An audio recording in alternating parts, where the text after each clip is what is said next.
Ladies and gentlemen, welcome back to the CSTV. I'm your host Kathleen, also Madam CS, and this is the Women Warriors of Africa.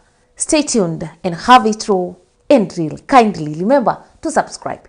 In today's Women Warriors, we are going to look at Moraa ngiti among the abagusii of Western Kenya. So, walk with me, take all the way to Gusii, Kenya, as we unmask the story of Moraa ngiti. Who was she? Where was she born? How did she grow up? And what role did she play in the abagusii's resistance against the colonial administration?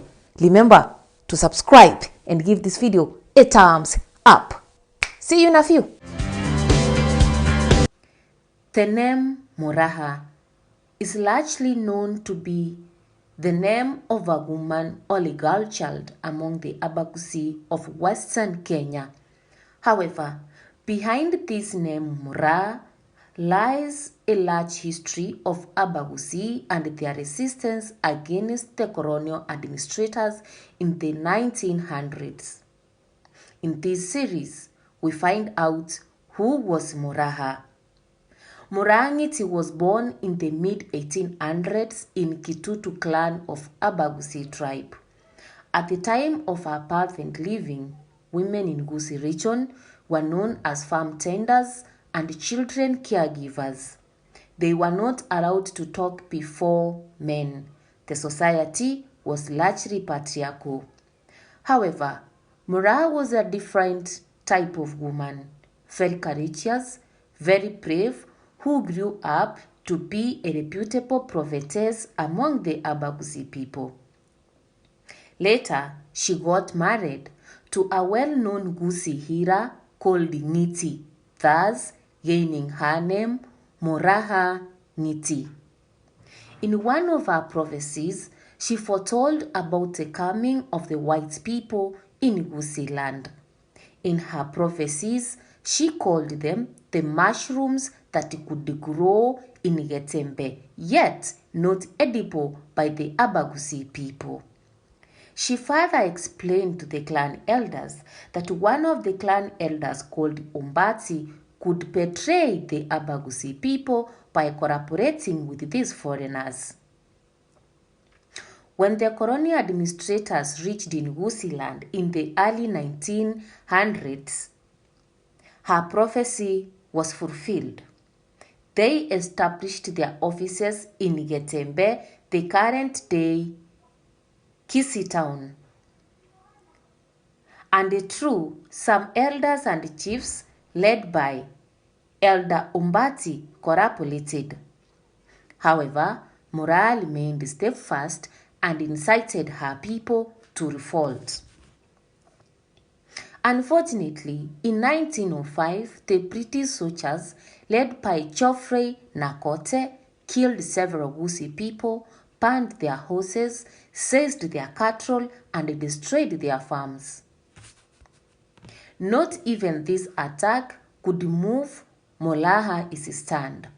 The fearless Moraa ngiti stood firm to fight back. She urged her nephew, a warrior called Otenyo Nyamantere, to lead an attack against the British. This attack took place in the present-day Manga in Kitutu region of Gusii County in 1908, January 18. Before the young warriors led by Otenyo went to the war, Moraa blessed them. The attack was a success, and Nakote was badly wounded. Otenyo, the lead warrior, the nephew to Moraa, thought that Nakote was dead, but this was a wrong assumption. Nakote survived the attack. While the Gusii people rejoiced and composed songs to celebrate Otenyo, Nakote was planning a reinforcement. And this reinforcement arrived 3 days later in Gusii. Many people were killed to say where Otenyo was. By the end, Moraa was forced by the colonial government to use her influence to stop the war and offer her nephew in exchange to end the bloodshed. This put Moraa in a state of dilemma: to give up her nephew, all to witness the massacre of his people.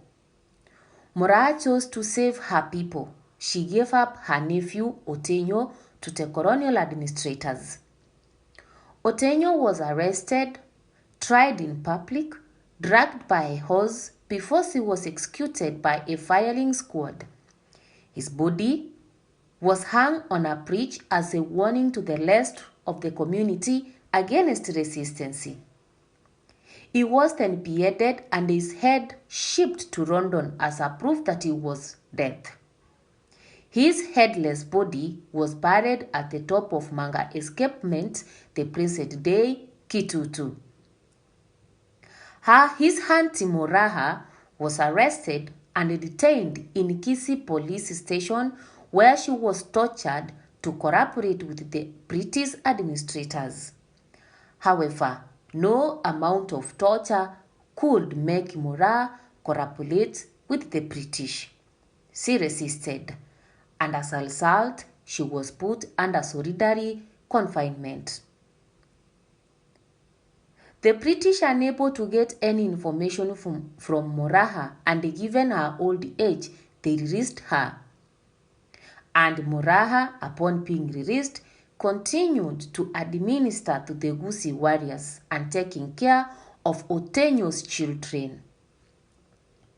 Moraa died in 1929, and she is highly praised and hailed in Gusii land as an heroine that led the community against the colonial administrators.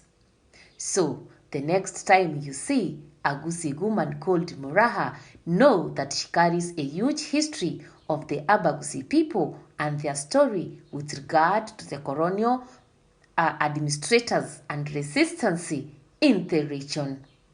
Stay tuned, the CSTV, and continue having it raw and real.